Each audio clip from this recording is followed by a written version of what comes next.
Welcome to Recruiting is No Joke. I am your host, Joel Lalgee. It is good to be here with you guys. As always, I have another amazing guest lined up for us today. Super excited to get into today's conversation. We're going to talk about recruitment, the future of recruitment, tech, candidate experience, everything in between. So, Steve, welcome to the show. Thanks for tuning in to this week's episode of Recruiting is No Joke.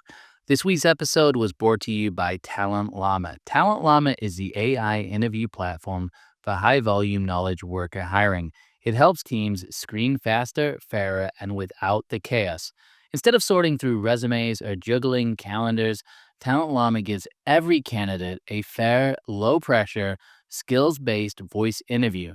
No more awkward scheduling, no one-way videos, just natural conversations that highlight real skills. And because evaluations are instant and structured, slow response time and ghosting are a thing of the past. You move faster and the candidates feel seen, not forgotten.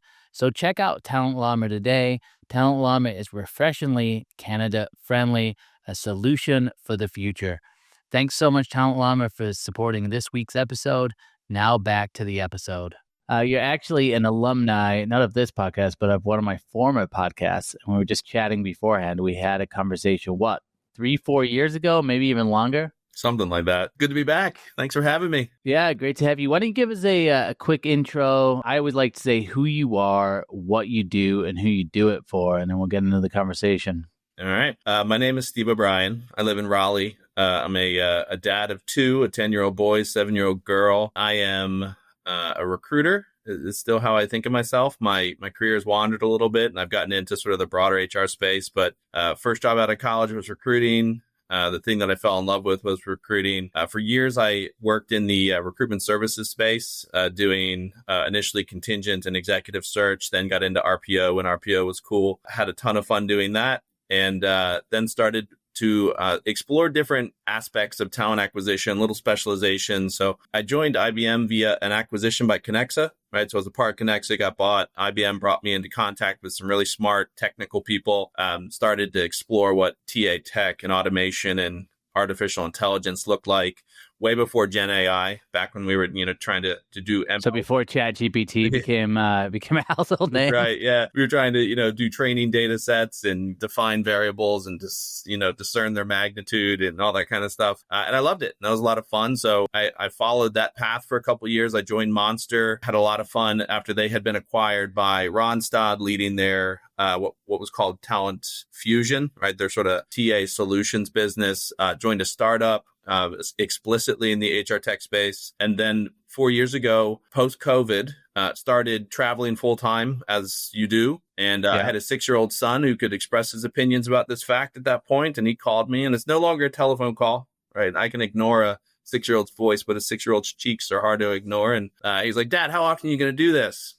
Like, I don't know, man, 5 days a week for the rest of your life, something like that. And he did not like that answer. So I started to think like, well, what might be a way for me to continue to do what I love, but maybe not be on the road 5 days a week on the services side of this business. And Syneos Health was an organization that had some really exciting talent acquisition puzzles to solve, was committed to transformation, had a forward-looking view on talent acquisition technology. And that ended up being the right decision 4 years ago, and it's the right decision today, 4 years later. And so this is where I do my talent stuff, talent acquisition, talent management, analytics, and TA tech sort of all swim in my world today in a really exciting way at Syneos. I love that. And it's such an exciting time, I think, with your background being so big in tech recruitment. And I just feel like it's a really exciting time right now in terms of the landscape of that TA tech and just everything that's going on. How big is your team right now? Like, walk us through, just give us an idea of the scope in terms of how big your team is, how many hires you're responsible for, and kind of what that looks like. Yeah. So we're a couple different functions report to me. So we've got our consulting and HR PMO group, our analytics and workforce analytics group, and then we've got talent acquisition. So we're, 150 to 180, something like that. And that's, existing employees. And then we've got a whole bunch of suppliers. We have an RPO partner that helps us scale up and scale down. That the dynamics of our work are, there's a lot of seasonality. You may start the year thinking you're going to do one thing, and by the time January 3rd hits, those plans are out the window. And so we've got a partner that helps us navigate that. We do 4,000 to 6,000 hires a year, something like that. Amazing. I love it. What about, obviously, you've been looking at AI, you've been looking at tech and how it impacts talent acquisition. What are some of the, I guess, myths that are out there in terms of not only how this technology is going to impact recruiters, but how it's impacting candidates? Like, what are some of the things that you're seeing, messages that are out there, which you just think are not really accurate and not really true to what we're going to see in the future here? Yeah. There's a couple use cases that I'm actually pretty interested in that I still classify as myths, but, hopefully your recruiters aren't mad that I want to see this happen. But there's a couple steps in the recruiting process that are fairly inefficient. And the reason that I say that is they're steps in the process where like one-to-one relationship needs to occur, right? Like an intake call, an interview, these events where if the event occurs, it's me and Joel, we're doing an intake together. It's hard to find a way to make that asynchronous. It's hard to find a way to make that scale. So in the recruiting process, that makes them very expensive steps. There's a lot of incentive if you have an expensive step to figure out, what could make that more efficient without losing effectiveness. Yeah. Generative AI is an obvious invitation to say, well, let's have an agent do it. I have experimented with some different technologies that propose that they're able to do that. I have, like all of us, I'm an amateur enthusiast in GPT. I've written my own agents. I pay the subscription fees to have the better versions of the various technologies out there.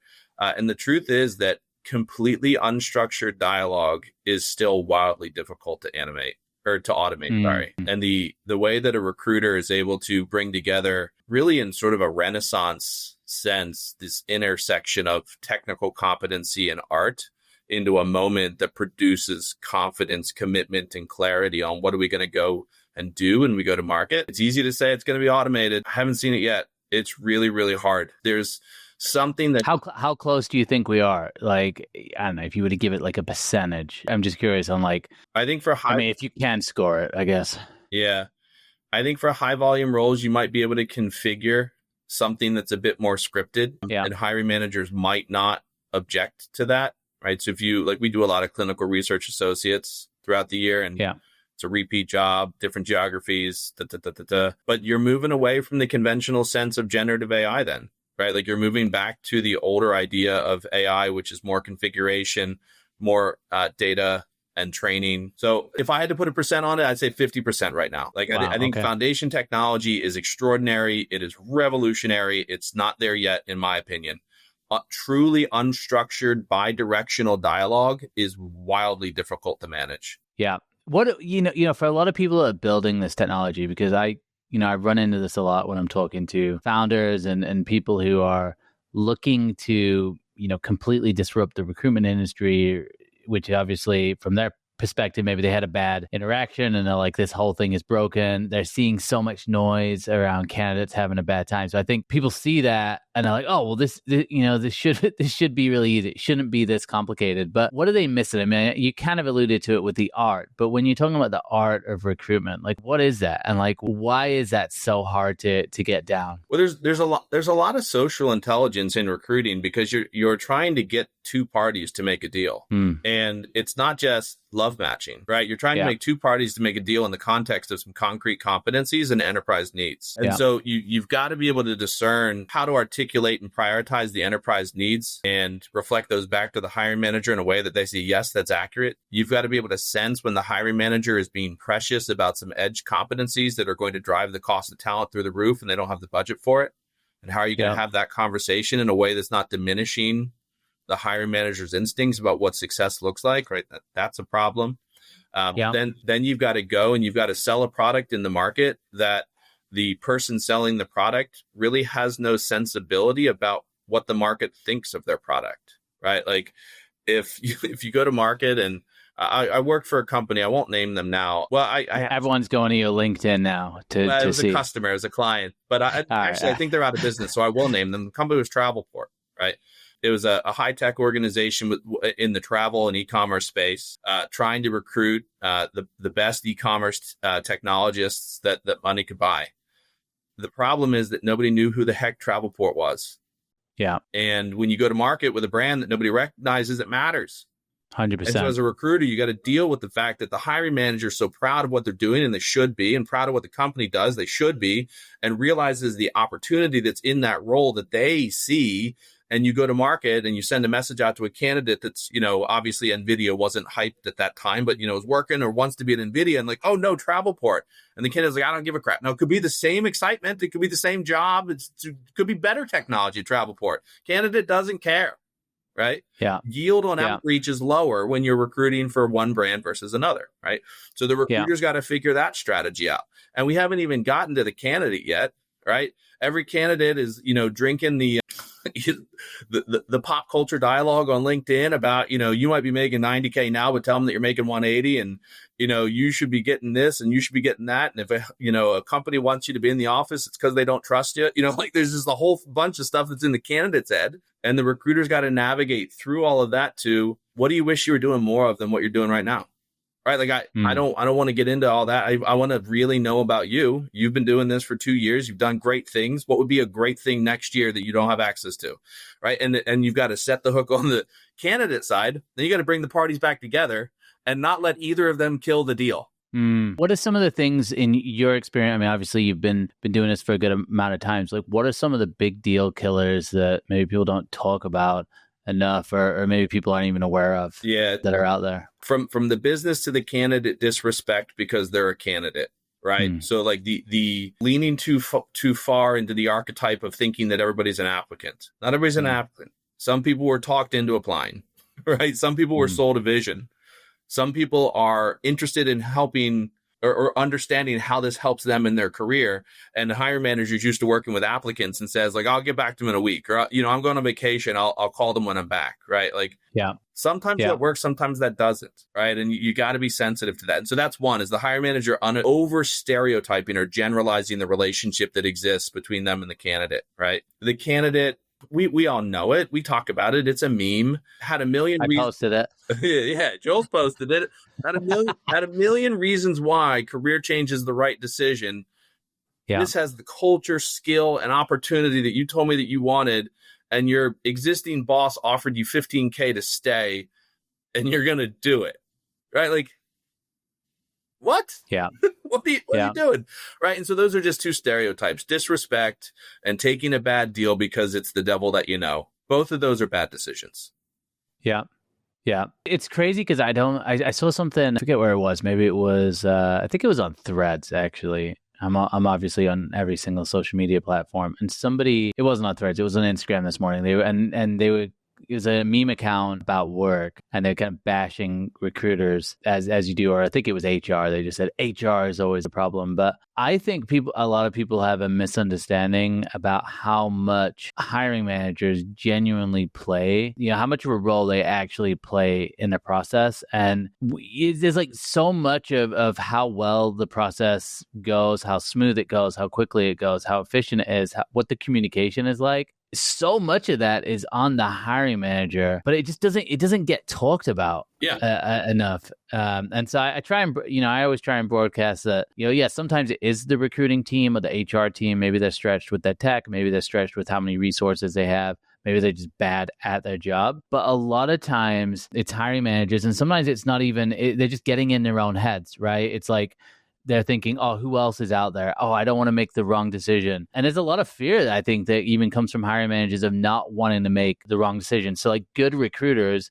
like you said, they're able to help hiring managers kind of deal with that and be a consultant and help them not, like you said, kill the deal with just, getting in their own heads. And the same with candidates. The candidates get in their own heads too. Like, I think it's more of a psychological thing than people realize especially when it comes to offers and, do I take this role? Is this going to change my life? What does my family think? There's so much that goes into it. Yet it's crazy that people will boil it down to just like an algorithm and like just a matching algorithm, as if that's the only problem that we have when it comes to recruiting and hiring. There's some images for automation and TA that I've not seen viable yet. And then there's some that I find insulting. Reducing talent acquisition to a matching algorithm is difficult for me to swallow. I try to be unemotional about most things in life. And that's one that always sort of like gets me a little bit. It's like, man, that's not it.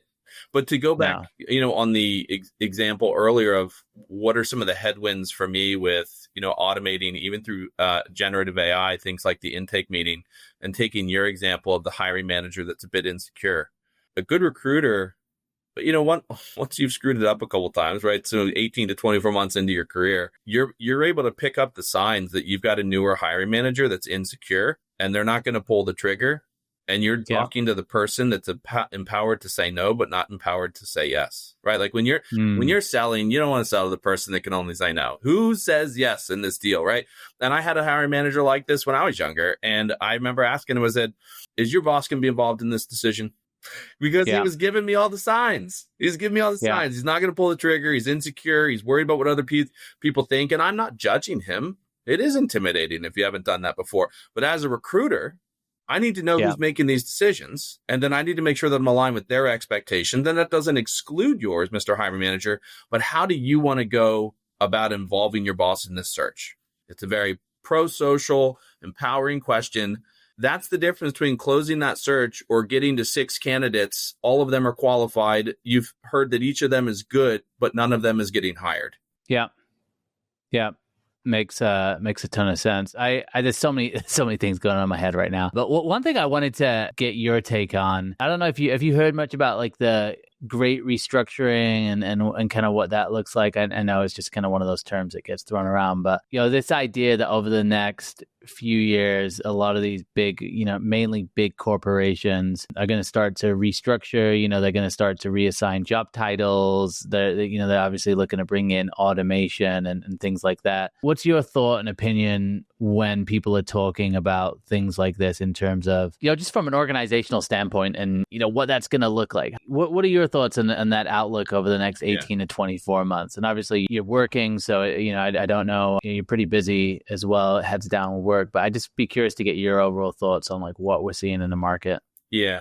I think with a lot of truly transformational moments in time, it's going to happen. But I think it's probably going to be a little bit slower than we think right now, because I think we're going to find out it's a little bit harder in practice than some of the images that are driving our confidence that it's real, right? So there are use cases and personal experiences each of us have had with ChatGPT that fully exemplifies Arthur C. Clarke's, the evidence of truly advanced technology is that it's indistinguishable from magic. Like it would be hard for me to be a bigger fan of ChatGPT, but when you look at going from ChatGPT is magic to it has removed a role or it has led to a restructuring, there's a lot of things you're leaping past, right? There is an input-output problem. How are you getting the information in and how are you getting the information out of the agents? It's not unsolvable, but it's real. Then there is an iteration problem. Generative AI content is best when it is ground through with a human. Right? Like it's just an LLM. It's not thinking. It's an LLM. Yeah, some people might be confused by that as well, because I think people throw around that term. Like when we're talking about generative AI and LLMs, like it's obviously got limitations, but what are some of those limitations and how can people kind of better understand what people are talking about when they're talking about this type of stuff? Yeah. So its limitations include that like it doesn't really have an aesthetic sense, and it may say that you should do something that it itself contradicts in the very content that it's given to you. And it may ask it, like you may ask it for something and it'll produce something, but it doesn't actually exist. Like I asked it for research on a topic and it gave me an article in 2022 and I said, great, where can I source this? And it comes back, it's like, oh, actually that doesn't exist. I was like, great, this is exactly the article I want. They're like, I made it up, right?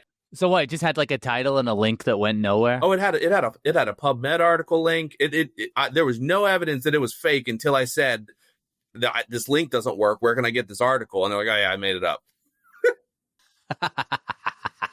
Right? That's hilarious. It can, when writing large documents, become nauseatingly repetitive with certain speech patterns. Right? Like it's all this stuff. Like there's a million reasons why it's not ready to go off and just be an independent employee. That said, I wrote a white paper this weekend on generative AI and HR. It's a briefing for a CHRO. I did it with ChatGPT. It's a 6-page white paper, and I wrote it in about 4 hours. That's insane. Yeah. I couldn't have done it without it. I wouldn't have done it without it. I would have never had the time. I'm a dad of 2 kids. I'm a husband. I work full time. There's no way that I would have done any of this work if I didn't have generative AI. But the point is that I couldn't just tell generative AI, I want a white paper on this topic. You've got to grind with it, right? Yeah. So anyway, there's a number of nuances that have to be worked through when we start talking about we're going to automate jobs. Now, I'm an advocate for it, not for the removal of humans from work, but from the repositioning of them. And I'm not being euphemistic, right? I really do mean that I think some tasks are better. I don't like doing certain things, and I'm glad I don't do them now. I have team members that I don't want doing things, and I'm glad they don't do them anymore because they use ChatGPT for it. I'm not getting rid of my people. I'm raising my expectations on them regarding the work they do that requires judgment, ownership, aesthetic choice, commitment, persuasion, right? There is a load of work that is still intrinsically human, like the human core of the way that the enterprise runs. And I don't think that that's a target for automation. But even for the things that are, it's harder than it looks if you just go based on your experience that ChatGPT is truly magical, because it is. Yeah. Yeah. It's funny. I just picked up, I just got given, shout out to a company called Juicebox. They gave me some Meta glasses, like the Meta Ray-Ban glasses. Oh, cool. It's super interesting because to your point about it contradicting itself, it's using Llama, which is like Instagram, or I guess Meta's LLM that they've created, and I've messed around with that as well in like in the DMs and Instagram because you have access to it. Yep. And it's funny because I know like a decent amount about AI just because I talk about it and I use it. It's like I'm quizzing my glasses all the time. I'm like, what are your limitations? What can't you do? What can you do? Or asking it questions. And I actually asked it a question about somebody I know who is famous. I'm not going to name their name, but I also know their relationship status. And I said, is this person married? And it said, yes, they are. And I know for a fact this person isn't married. And it said who their spouse was. So it was just making up fake information. And then I said, wait a minute. This cannot be true. And I asked it again and it said, no, they're single. And I think this is where, kind of going back to that content piece with that white paper. I think it's great if you're a subject matter expert and you know whether the information is correct or incorrect that the output's putting out. I think it just becomes dangerous when you're either not taking those extra steps to really kind of like grind through, like you said, put it through all the processes and make sure everything is excellent, or if you just don't actually know. And so then you're just, for example, in that situation, executive comes to you and says, hey, I need this information, put it together for me, put together a presentation. You're like, oh, great. I've got this tool that can just spit out some content. That's where it can become, I think, dangerous. And I think sometimes in my mind, it doesn't even get talked about a lot. Like I think there is like an overestimation on that. It's like amazing if you are truly the subject matter expert and you can catch it out. It's an amazing tool. But if you're not, I think it can be detrimental. And so many situations, right, that could happen. People notice, right? There's enough generative AI generated content that's going unformatted and unpolished to other people, and you stand out. I get them. I judge people. I've talked to other leaders. And just like emails and presentations, social media, just like all those places you're seeing it. Yeah, I ask people questions and I get back stuff that obviously I could have gone to ChatGPT and put it in and read it myself if that's what I wanted. Right? That's not what I want. I want your refinement. I want you to interact with the amplifying technology and give me something better that's better than either of you in isolation. Right. And that's where we are right now. Like I have a woman on my team. I've had a task that I've wanted done for 2 years that is time consuming and boring and miserable and nobody does it. And I agree with people when they make excuses because I'm sympathetic to the fact that the task sucks. For 2 years, I gave it to somebody and I said, look, write a prompt for an agent, take a run at this with Enterprise GPT and see if we can crack the code on how to get this work done. 24 hours later, the work was done. Wow. It'd been 2 years. It was That's awesome. Awful task. Miserable. Boring. Was it just involving like a lot of data and things like that? Like what was kind of the context of the problem you're trying to solve? Tedious data in multiple places with different labels and different formats in the PowerPoints for how it was constructed and technical enough that you couldn't like go into autopilot while you did it, but not technical enough that it's interesting, right? Like it was just terrible. Yeah. And they came back 24 hours later. The task was done. And to your point earlier about having an expert involved, the person is an expert in the topic. So they were able to interact with the enterprise GPT and say, no, that's stupid, right? And for your listeners, actually, and this is half joke, half truth. If you're a GPT user and you don't tell your GPT not good enough, do better, you know that's not right. Often, you're using your GPT wrong. Right? Yeah. Like you should have a regular pattern with your GPT, which is telling it do better, so to speak. But anyway, to this individual, they ground through the topic, 24 hours, got the work done. It wouldn't have happened. Yeah. It's so that part about, telling the GPT or telling the AI tool, hey, you're wrong in this, challenging it's huge. And I think it's even almost like a skill within itself. And it's also just being aware that I've noticed that these tools, they kind of want to make you feel good as well. Like they've got this feel good aspect to it, and it becomes this like weird echo chamber, and you have to kind of keep on going back and saying, no, do this. So, but then sometimes it can end up taking, with certain things, it can actually end up taking longer. I think with email, for example, I don't know if I've got a couple of Chrome extensions that, like, for my CRM, for example, like it just has a Chrome extension. I noticed that it just built itself into my email. And so it started to just like put a template together for the response to my email. So it's separate from the Gmail that I'm using. It's this CRM's email. And sometimes the amount of time that I'm having to configure it is just isn't even worth the time that it would have just been to put together the short email. And then other times it is, like if I'm doing like a summarization, right, and I can take like a transcript from a call, summarize it, have a nice follow through. But I've also noticed, like, the more you use it, the more that you do it, the easier it gets as well. But it's that training, and I know they talk about training the models themselves, but it's almost like as a user, you have to spend the time and train it and have fun and be okay with, be okay with it kind of making some mistakes and just trying different things. I think you got to be okay with that.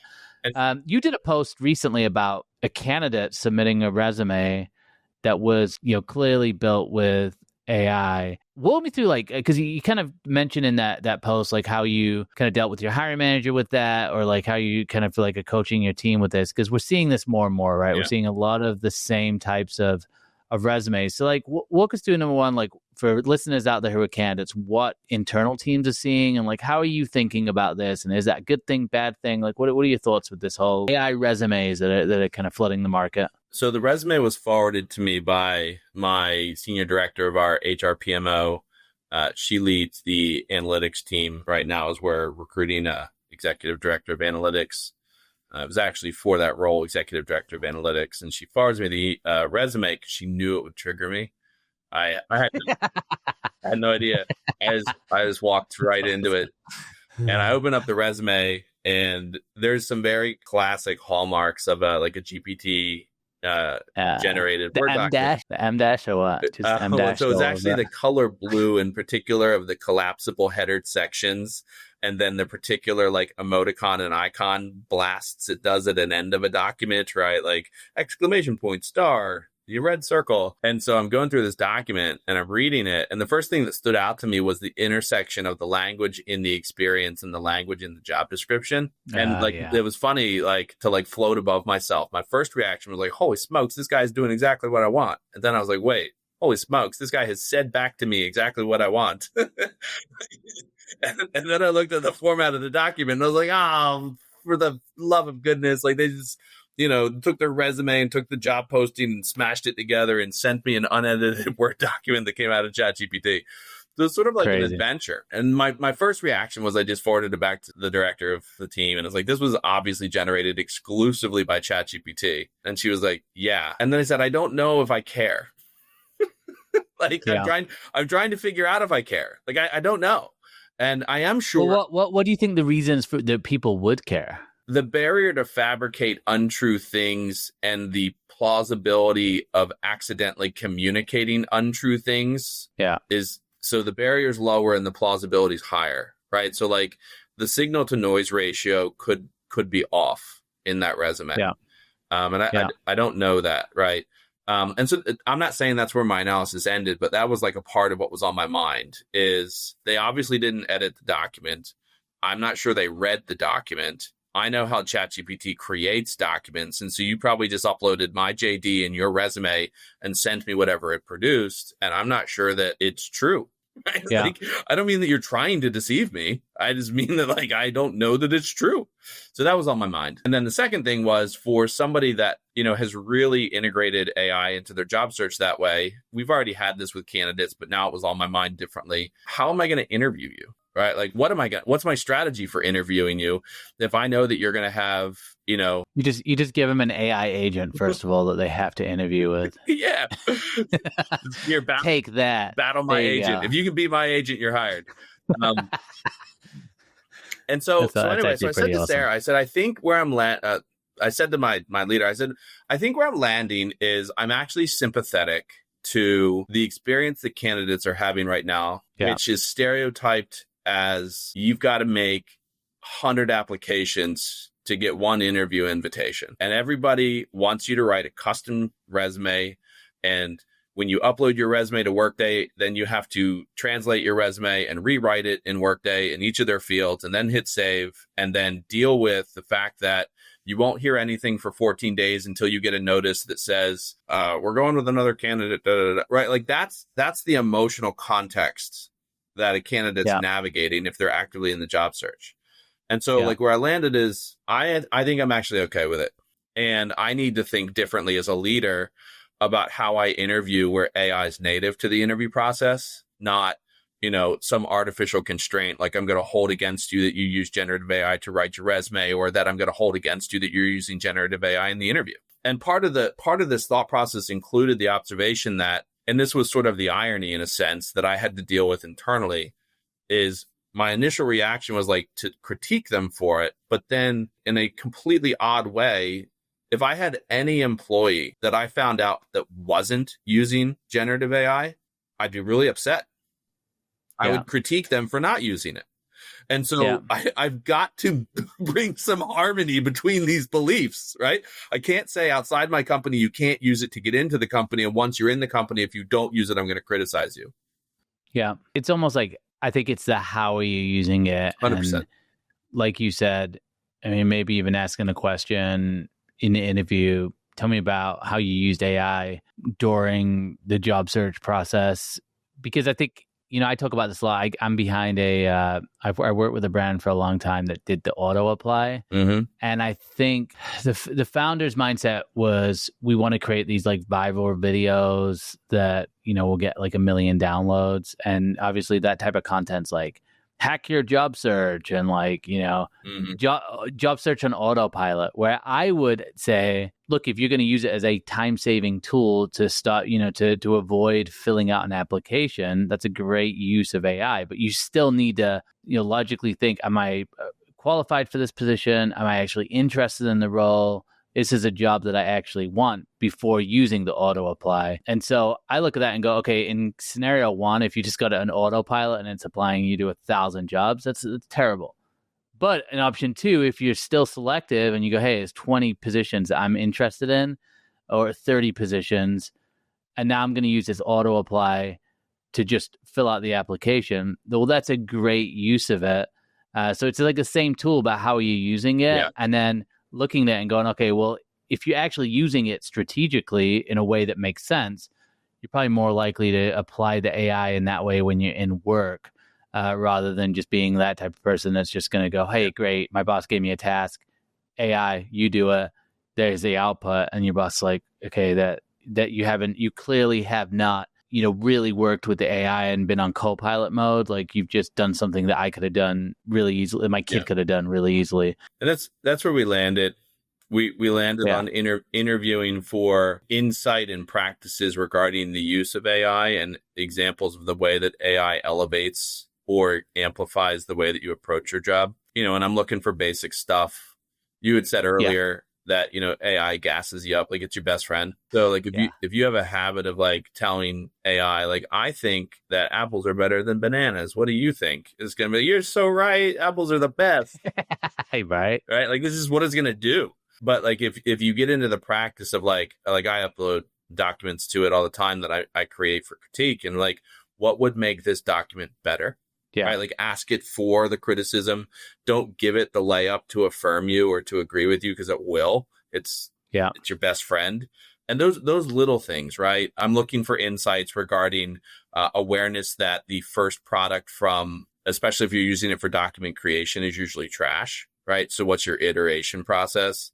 Those kinds of things that reveal to me that you have a more nuanced view on how generative AI augments you and compresses tasks as opposed to replaces you. Because if your answer is unrefined and I use ChatGPT and it's not copilot mode, like you say, but I just take what it says and, well, then it's replacing you.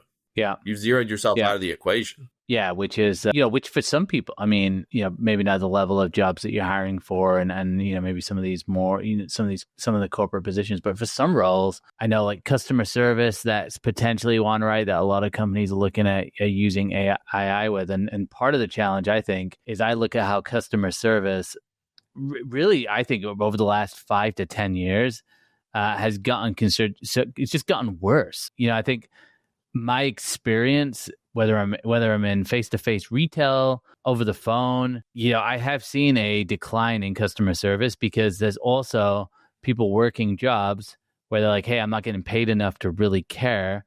And so they don't care. And so I'm like, okay, collectively, if we don't actually try, even at the jobs which are, maybe when we feel like, hey, I'm over this job or I'm worth more than what the company is paying. It's like if AI can come in and do 70% of the job, but the customer service is already at 70%, you almost, as humans, we're giving AI an opportunity. And the other one I think of are those jobs where it's just really hard to staff and there's actual shortages. Yeah, billion-dollar companies and multi-billion-dollar companies are going to be working out how can we build robots and how can we do things so we don't have this hiring shortage. And so I just, those are the things I think about as well, where it's like, it's why it's important that when we go to work, we do our best job and we actually work hard. Otherwise, if we're just doing a 70%, 60% job, you're going to get replaced. Yeah. It's crazy. I mean, I think, I agree with you. And I think something that's embedded in what you're saying is wherever you are, be building a career, not doing a job best as you can. And I don't want to be, too lofty for folks that are in a situation where they're doing a job that just doesn't seem to have continuity with their career in their mind. And I don't want to sound too much like a dad, but yeah. there's little things. You are a dad, though, so it's okay. I got a fun story to tell about my daughter. There's little things like discipline and patience and biting your tongue and learning to work with disagreeable people and, all this kind of stuff. And like, you may think that this is a customer service job and what's it matter? Like those skills are some of the most valuable skills that I come across in some of the folks that report to me. And if you can take the long view, it makes, one, I think it's strategically more sound. And two, it makes the sort of offense of something that you're facing right now less offensive because it's in sacrificial sort of pursuit of something that's worth pursuing. But then you've got to make your moves, right? You've got to do the things that get criticized, like, every 2 years in the beginning of your career, you might be changing jobs and you're going to take heat for that. But that's how the game's played most of the time. Yeah, you're learning new skills. You've got a little bit of a potential for a pay rise. You're gonna. There's advantages. I think you said something in a podcast recently that I heard where it's like learning to disagree with people without sounding disagreeable. And man, that is a skill that I have lacked in the past, but I'm kind of learning how to do that. And I think about one of my organizations that I worked at earlier on in my career, and I remember telling my CEO, happened to be a friend, so I kind of felt comfortable with this person, but it was the way what I was saying was right, but the way I was saying it was wrong. Yeah. And so then the message that was right was just wrong because of how I delivered it. And things like that is so important because those are those soft skills, those people skills, which are so huge, right? And and I think going back to that customer service thing, it's something I've been thinking about recently. It's like how you do one thing is how you do everything. And so, if you think that, it's just a customer service role, what does it matter? As you grow in your career and you grow in bigger jobs, that mindset, you might still have that mindset when you get a higher job or a higher level job and then you're thinking, oh, well, this is still beneath me. Now I need this next one. But it's taking ownership, right, of what you're doing. Yeah, that's right. That's how, I think is it Maya Angelou? I forget. It's been attributed to a lot of people, and I'm sure somebody will Google it and they're like, "No, it's this person." They'll ChatGPT it. Yeah, ChatGPT it. People don't remember they don't remember what you say. They remember how you make them feel, right? Or they don't remember what you know, but remember how you make them feel. Like it's just very true. So much of relationships, and I don't mean to minimize by saying this, it's sort of the beauty and tragedy is that we're as human beings really rational, but in our interactions we're fairly emotional. And knowing how to navigate the emotional landscape is really valuable, and biting your tongue, not to your own offense, right? I don't mean not speaking up for yourself, but don't pick every fight, right? If you don't see it that way. It's playing the game. It's playing the game, man. It's such a big thing. It's playing the game, knowing politics. Like, they should teach that more. I feel like that's something that, particularly now, with just how many generations are in the workplace and how many different iterations people have of what professional is and what it isn't, you almost need education around that for people, because I think it's one of the things that just never gets taught. And now it's even harder because you had in things like hybrid work and remote work, it's hard to navigate politics. And it's I've seen people make bad decisions, or you go with like vendors just because it's somebody that they get along with and like, over like making a more rational decision to go with another product because it's just better. Like, sometimes people make bad decisions just because they like someone. It's crazy. Yeah. Well, look, man, I know we are nearly at the end. We're at 45 minutes here, which is crazy. I feel like anytime we chat, it's always just full of value. Steve, where can people find you? Where can they connect with you? Where can they find out what you're up to? Best place is LinkedIn. Steve O'Brien. If you Google Steve O'Brien talent acquisition, I should be in and around there. If you go to LinkedIn, Steve O'Brien. You better be number one. Health. You better be. You better be the number one person. And yeah, reach out if you got interesting things to talk about. The things that Joel's bringing up about the idiosyncrasies and the odd dynamics of the labor market, and what's it like to have a college degree and be working at a fast food joint. Like, those things are fascinating to me. I'm not advocating for the politics of, but just the way to wrestle with the problem. Like Andrew Yang back years ago, when he did the assessment of what's going on in the Rust Belt. If you like those topics, I love those topics. If you like generative AI and the transformation of workforce, that's my stuff. So shoot me a message on LinkedIn. Love to talk to you. Love the topics. And then you going to any events coming up where you're going to be at so people can meet up with you? Yeah, I don't have anything scheduled. I had been doing the conference circuit for a little while, and it's fun and it's wonderful. I think everybody can say this. Work is pretty demanding right now, and then the moments that I have that aren't consumed by work, 2 young kids and a wife that I need to make sure knows that she's not just a taxi cab to my kids. Love it. Yeah. You got the values in the right place, man. That's and it's tough. It's tough to balance all of that as well. So, look, guys, I would encourage you go look up Steve on LinkedIn. We'll put the link to in the podcast notes. But Steve, it's been great. I'm glad now you've been on the Headhunter Hideout, and now recruiting is no joke. So if I ever do another podcast, you'll definitely be on that one as well. But always a pleasure. Good to see you, and hopefully we'll be able to do this again in the future as well. Thanks, Joel. It's good to be back. Yeah, and we'll talk soon.